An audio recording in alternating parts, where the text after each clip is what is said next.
Hi friends, welcome to Kodam docs. నేను మీ బాలు.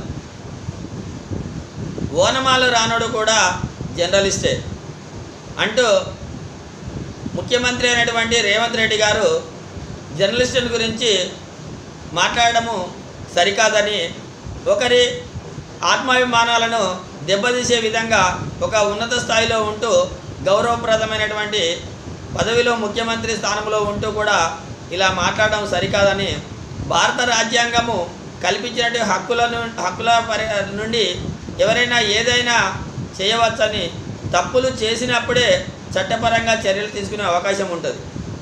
అలాగే ఏమీ రాని వాళ్ళు, అక్షరాలు రాని వాళ్ళు కూడా మంత్రుల స్థానంలో, ముఖ్యమంత్రుల స్థానంలో, ఇంకా ఇతర ఎన్నో స్థానాల్లో కూడా వారు కొనసాగుతూ వారి యొక్క జీవితాన్ని గడుపుతున్నారు.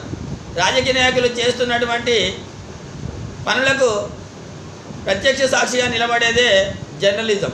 ఆ యొక్క జర్నలిజాన్ని తీసిపారేసినట్టుగా మాట్లాడడము రాష్ట్ర నాయకుడైనటువంటి మంత్రి గారికి సరికాదని, ఎంతోమంది జర్నలిస్టులు ఈ విషయంలో చాలా బాధపడుతున్నారని, ఇది మంచి విషయం కాదని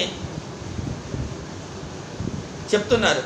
కాబట్టి ఎప్పుడైనా సరే మనము తప్పు చేసినప్పుడే ఏదానికైనా భయపడాలి, కానీ తప్పు చేయనప్పుడు జర్నలిజం అయినా రాజకీయమైనా ఏదైనా కూడా మన రాజ్యాంగం హక్కు ప్రకారంగా ఏదైనా చేయవచ్చు. ఈ విషయాన్ని గమనించి ఎవరైనా ఇలాంటి వాక్కులు పలకడం సరికాదనేది ప్రజల యొక్క విన్నపం. Thank you very much.